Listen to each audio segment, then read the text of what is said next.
दयालु राजा की कहानी। बादशाह हजरत उमर के राज्य में एक धोबी रहता था जो कि बादशाह और उनकी बेगम के कपड़े को धुलता था।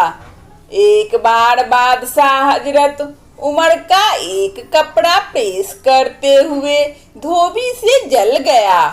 धोबी बहुत चिंतित हुआ। उसने इस समस्या का हल निकालने के लिए कहा। बादशाह के सबसे करीबी नाई से बात की। नाई बहुत चापलूस था। उसने धोबी को बादशाह हजरत उमर के बारे में गलत धारणा रखते हुए कहा।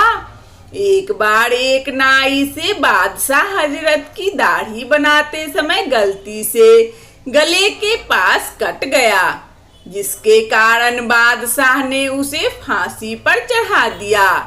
अब तुमसे बादशाह हजरत का पसंदीदा कपड़ा जल गया। मुझे लगता है बादशाह तुम्हें भी फांसी पर चढ़ा देंगे। नाई की बात सुनकर धोबी बहुत डर गया। वह अपने परिवार को लेकर इस राज्य को छोड़कर दूर किसी राज्य को चला गया।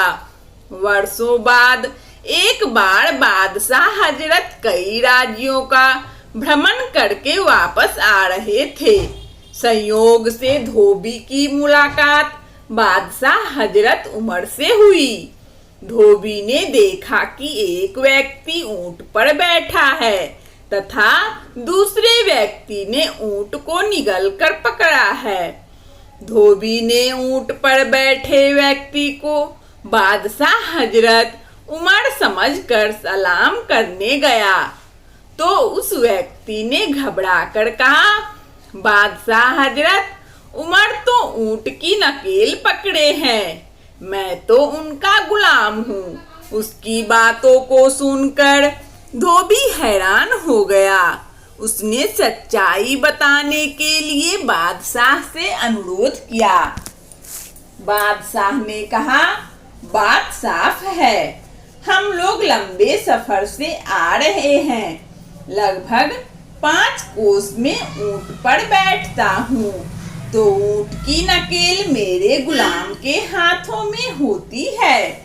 अगले 5 कोस मेरा गुलाम ऊंट पर बैठता है तो नकेल मेरे हाथों में होती है।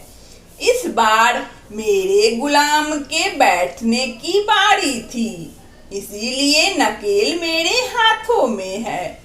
जब यह बात धोबी ने सुनी तो वह दंग रह गया।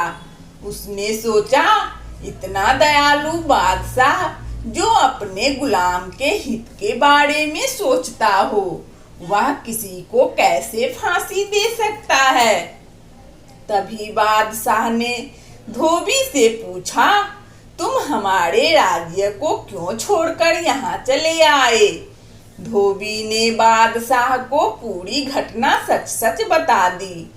उसकी बातों को सुनकर बादशाह हजरत उमर ठहाके लगाकर हंसने लगे। उन्होंने कहा, आज तक हमारे पूर्वजों ने किसी को फांसी नहीं दी है, भला मैं किसी को कैसे फांसी दे सकता हूँ।